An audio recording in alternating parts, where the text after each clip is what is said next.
जब ऋषियों ने ध्यान में ये जान लिया कि सृष्टि का कारण एक परम चेतन शक्ति है, तो अगला सवाल था, उस शक्ति का स्वभाव क्या है?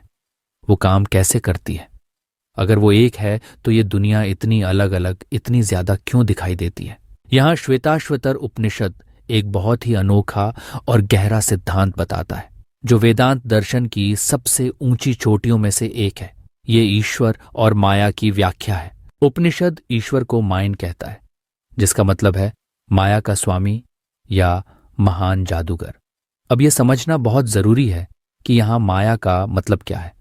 आमतौर पर हम माया को एक भ्रम या धोखा समझते हैं, जो सच नहीं है, लेकिन उपनिषद इसे एक अलग नजरिए से देखता है। माया यहां ईश्वर की अपनी रचनात्मक दिव्य शक्ति है। ये वो ताकत है जिसके जरिए एक ही बिना रूप वाला अनंत ब्रह्म खुद को इस अलग अलग रूपों, नामों और रंगों वाली दुनिया के तौर पर जाहिर करता है। इसे समझने के लिए एक खूबसूरत मिसाल की कल्पना करें। सोचिए, एक सफेद शुद्ध रोशनी की किरण है। जब ये रोशनी एक प्रिज्म से गुजरती है तो ये 7 अलग अलग रंगों के इंद्रधनुष में बिखर जाती है। क्या वे रंग झूठे हैं? नहीं, वे झूठे नहीं हैं, वे असली हैं, आप उन्हें देख सकते हैं। लेकिन क्या वे सफेद रोशनी से अलग हैं? नहीं, वे उसी एक सफेद रोशनी की अभिव्यक्ति हैं। प्रिज्म के बिना वे रंग दिखाई नहीं देते। इस मिसाल में वो सफेद रोशनी ब्रह्म है, परम, एक अटूट सत्य। वो प्रिज्म माया है, ईश्वर की रचनात्मक शक्ति, और वो इंद्रधनुष ये जगत है जिसमें हमें अनगिनत नाम, रूप और विविधता दिखाई देती है। ईश्वर खुद उस महान जादूगर की तरह है जो माया के पर्दे का इस्तेमाल करके ये सारा खेल, ये सारा ब्रह्मांड रचता है। वो इस खेल का हिस्सा भी है और इससे पूरी तरह से परे और आजाद भी है। जैसे एक जादूगर मंच पर कई तरह के भ्रम पैदा करता है, लेकिन वो खुद जानता है कि असलियत क्या है और वो अपने ही जादू में नहीं फंसता। उसी तरह ईश्वर इस सृष्टि की रचना करता है, लेकिन वो इसके सुख दुख, जन्म मृत्यु और बदलावों से अछूता रहता है। यह हमें अद्वैत वेदांत के नजरिए की ओर ले जाता है। अद्वैत का मतलब है दो नहीं। ये दर्शन कहता है कि आखिरी सच केवल एक है। हम सब, ये पूरी दुनिया, ये ग्रह, तारे, नदियां, पहाड़, जीव जंतु, सब कुछ उसी एक ब्रह्म का फैलाव है, उसी की अभिव्यक्ति है। जैसे समुद्र और उसकी लहरें। लहरें देखने में समुद्र से अलग लगती हैं। वे उठती हैं, गिरती हैं, किनारे से टकराकर खत्म हो जाती हैं। उनका एक अलग नाम है, एक अलग रूप है, एक अलग जीवन काल है। लेकिन क्या वे सच में समुद्र से अलग हैं? नहीं, वे पानी ही हैं। उनका सार, उनका वजूद समुद्र से ही है। समुद्र के बिना लहर का कोई वजूद नहीं हो सकता। ठीक इसी तरह हम सभी आत्माएं उस परम ब्रह्म सागर की लहरें हैं। हमें लगता है कि हमारा एक अलग वजूद है। मैं ये शरीर हूं, मैं ये मन हूं, मेरा ये परिवार है, मेरी ये सफलता या असफलता है। ये एहसास अविद्या या अज्ञान की वजह से होता है, जो माया का ही एक असर है। हम अपनी लहर जैसी पल भर की पहचान को ही आखिरी सच मान लेते हैं और उस गहरे, शांत, अनंत सागर को भूल जाते हैं जिससे हम बने हैं। श्वेताश्वतर उपनिषद हमें याद दिलाता है, माया तु प्रकृतिम विद्यात् मायणम तु महेश्वरम, यानी माया को तो प्रकृति, दुनिया का कच्चा माल जानो और उस माया के मालिक को महेश्वर, परम ईश्वर जानो। ये ज्ञान हमें एक अविश्वसनीय आजादी देता है। जब हम समझते हैं कि दुनिया की घटनाएं, सुख दुख, सफलता विफलता सब माया के खेल का हिस्सा है, तो हम उनसे कम प्रभावित होते हैं। हम जिंदगी के नाटक में अपना किरदार निभाते हैं, लेकिन हम ये भी जानते हैं कि हमारी असली पहचान इस नाटक से कहीं ज्यादा गहरी है। हम उस नाटक के दर्शक भी बन सकते हैं जो शांति से सब कुछ देख रहा है। ये नजरिया हमें दुनिया से भागने के लिए नहीं कहता, बल्कि दुनिया में एक नई समझ के साथ जीने के लिए कहता है। ये हमें हर कण में, हर इंसान में, हर घटना में उसी एक ईश्वर का खेल देखने की नजर देता है। जब हमें यह एहसास होने लगता है तो नफरत, जलन और अलगाव की भावनाएं अपने आप कम होने लगती हैं, क्योंकि अगर सब कुछ एक ही है तो किससे नफरत करें और किससे जलन? ये समझ हमें सबसे प्रेम और दया करने की ओर ले जाती है। श्वेताश्वतर उपनिषद, आत्मा और परमात्मा का रिश्ता, दो पंछियों की कहानी। अब जब हमने सृष्टि, ईश्वर और माया के उलझे हुए रहस्य को थोड़ा समझा है, तो चलिए उस सवाल पर वापस आते हैं जो हमारे सबसे करीब है। मैं कौन हूं और मेरा उस परम ईश्वर से क्या रिश्ता है? इस गहरे आध्यात्मिक सच को समझाने के लिए श्वेताश्वतर उपनिषद एक अविश्वसनीय रूप से खूबसूरत और दिल को छू लेने वाली कहानी का इस्तेमाल करता है। दो पंछियों की मिसाल। कल्पना कीजिए, एक बहुत बड़ा हरा भरा जिंदगी से भरपूर पेड़ है। ये पेड़ हमारा शरीर है, या आप कह सकते हैं कि ये पूरी दुनिया ही वो पेड़ है। इस पेड़ की डालियों पर एक दूसरे के करीब दो सुनहरे पंछी बैठे हैं। वे दिखने में बिल्कुल एक जैसे हैं, एक ही जैसे पंख, एक ही चमक, एक ही दिव्यता, लेकिन उनका स्वभाव और उनके काम बिल्कुल अलग हैं। पहला पंछी जो नीचे की डाली पर बैठा है बहुत बेचैन और व्यस्त है। उसकी नजर हमेशा बाहर की ओर है। वो लगातार पेड़ पर लगे फलों को छक रहा है। वो एक फल की ओर लपकता है, उसे खाता है और उसे वो बहुत मीठा लगता है। वो खुशी से भर जाता है। फिर वो दूसरे फल को चखता है और वो बेहद कड़वा निकलता है। वो दुख, निराशा और दर्द से भर जाता है। उसकी पूरी जिंदगी इसी दौड़ में बीत रही है। मीठे फलों, सुख, सफलता, तारीफ, दुनियावी मजे की तलाश करना और कड़वे फलों, दुख, असफलता, आलोचना, पीड़ा से बचने की कोशिश करना। ये पंछी पूरी तरह से अपने कामों और उनके नतीजों में डूबा हुआ है। वो भूल गया है कि वो कौन है, उसकी असली फितरत क्या है। वो बस एक भोगने वाला है जो लगातार अनुभव कर रहा है, कभी हंस रहा है, कभी रो रहा है। ये पहला पंछी हमारी जीवात्मा है, हमारी व्यक्तिगत आत्मा, हमारा अहंकार, वह मैं जिसे हम अपनी रोजमर्रा की जिंदगी में जानते हैं। हम भी उसी पंछी की तरह जिंदगी के मीठे और कड़वे फल चखते रहते हैं। हम सफलता मिलने पर गर्व से फूल जाते हैं और असफलता मिलने पर निराशा में डूब जाते हैं। हम तारीफ सुनकर खुश होते हैं और आलोचना सुनकर दुखी। हमारा पूरा ध्यान बाहरी दुनिया और उसके अनुभवों पर लगा रहता है। अब अपनी नजर उसी पेड़ की ऊपरी डाली पर ले जाइए। वहां दूसरा पंछी बैठा है। वह भी बिल्कुल पहले पंछी जैसा ही दिखता है, लेकिन वह पूरी तरह से शांत, स्थिर और मजबूत है। वह किसी फल को नहीं चख रहा। वह बस देख रहा है नीचे वाले पंछी की हरकतों को, उसकी खुशी को, उसके दुख को, उसकी छटपटाहट को, लेकिन वह इससे बिल्कुल भी प्रभावित नहीं होता। वह बस एक गवाह है, एक खामोश दर्शक। उसकी मौजूदगी में एक गहरी शांति, एक असीम दया और एक बराबरी का भाव है। वह जानता है कि यह सब एक खेल है, एक लीला है। यह दूसरा पंछी परमात्मा है, ईश्वर, ब्रह्म, हमारी अपनी सबसे ऊंची चेतना, जो हमारे अंदर ही एक गवाह के रूप में मौजूद है। वह हमेशा मौजूद है, हमेशा शांत है, हमेशा आनंद में है। वह हमारे हर सुख दुख का गवाह है, लेकिन वह उनमें शामिल नहीं होता, ठीक वैसे ही जैसे आसमान बादलों के आने जाने से प्रभावित नहीं होता।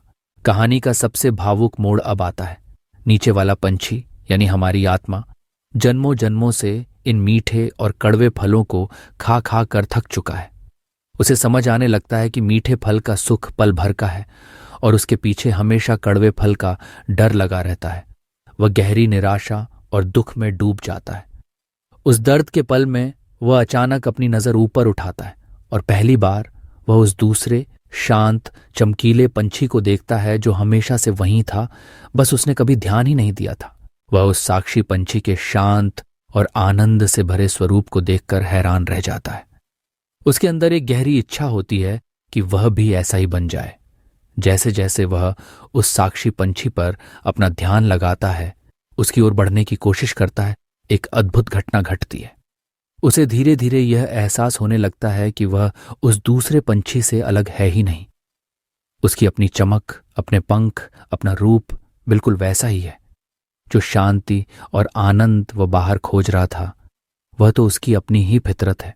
और आखिर में एक दिव्य पल में वह पूरी तरह से उस साक्षी पंछी में मिल जाता है।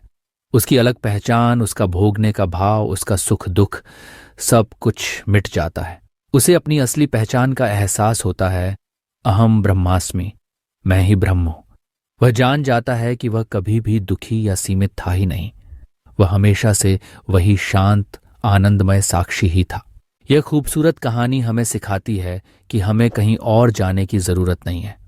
परमात्मा, शांति, आनंद सब कुछ हमारे अंदर ही मौजूद है, हमारे साक्षी स्वरूप में। हमें बस जिंदगी के शोर से अपनी नजर हटाकर अंदर की ओर मुड़कर उस शांत दर्शक को पहचानने की जरूरत है। जब हम जिंदगी के सुख दुख में फंस जाते हैं तो यह कहानी हमें याद दिलाती है कि हम भोगने वाले के साथ साथ देखने वाले भी हैं। यह हमें एक कदम पीछे हटने और अपनी ही जिंदगी के नाटक को शांति से देखने की ताकत देती है। और यही खुद को जानने की ओर पहला और सबसे जरूरी कदम है। श्वेताश्वतर उपनिषद, योग और ध्यान का अभ्यास, मन की शांति का रास्ता। अब एक जरूरी सवाल उठता है, यह सब जानना कि ब्रह्म ही परम सत्य है, हम उसी के अंश हैं और हमारे अंदर एक शांत साक्षी मौजूद है। दिमागी तौर पर बहुत अच्छा लगता है, लेकिन इस ज्ञान को सिर्फ एक विचार से अनुभव में कैसे बदला जाए? उस नीचे वाले बेचैन पंछी को ऊपर वाले शांत पंछी की ओर सफर करने के लिए असली और प्रैक्टिकल कदम क्या है?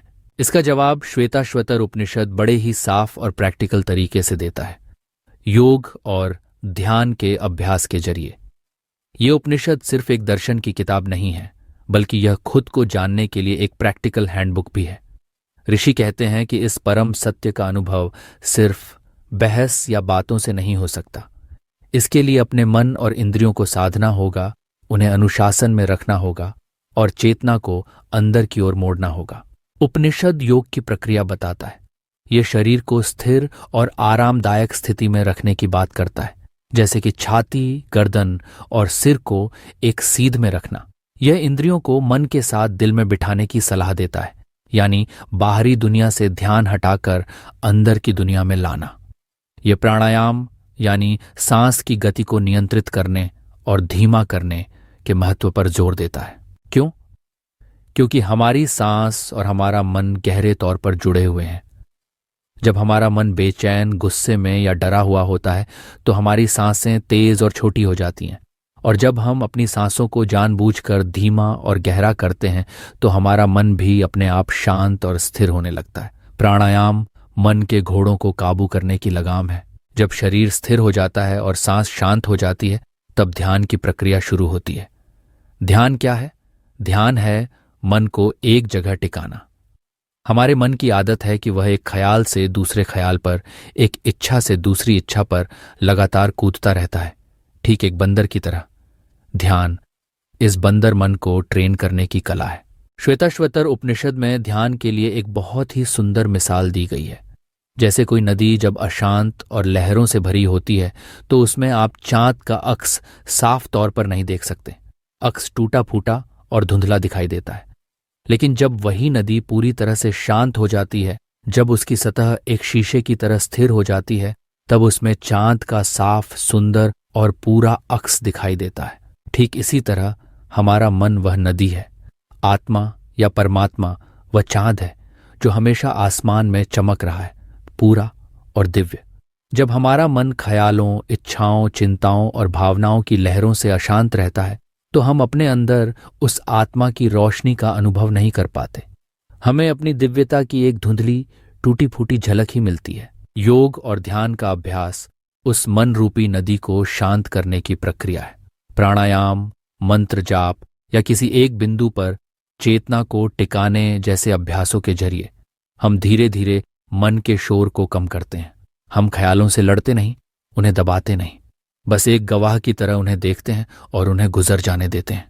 धीरे धीरे दो ख्यालों के बीच का खालीपन बढ़ने लगता है, मन की सतह शांत होने लगती है, और फिर एक ऐसा पल आता है जब मन पूरी तरह से खामोश, पूरी तरह से स्थिर हो जाता है।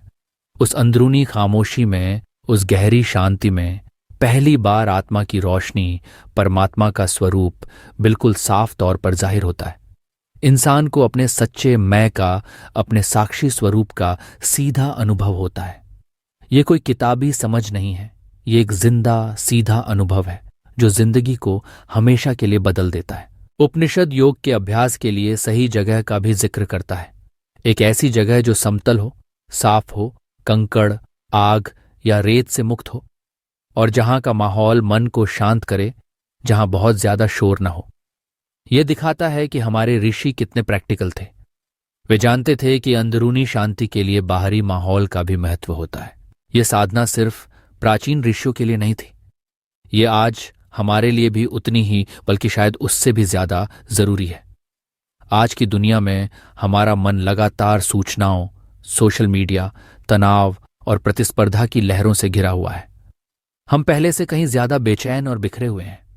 योग और ध्यान हमें इस बाहरी शोर से हटाकर हमारे अपने अंदर की शांति के केंद्र तक ले जाने का एक शक्तिशाली और वैज्ञानिक तरीका है।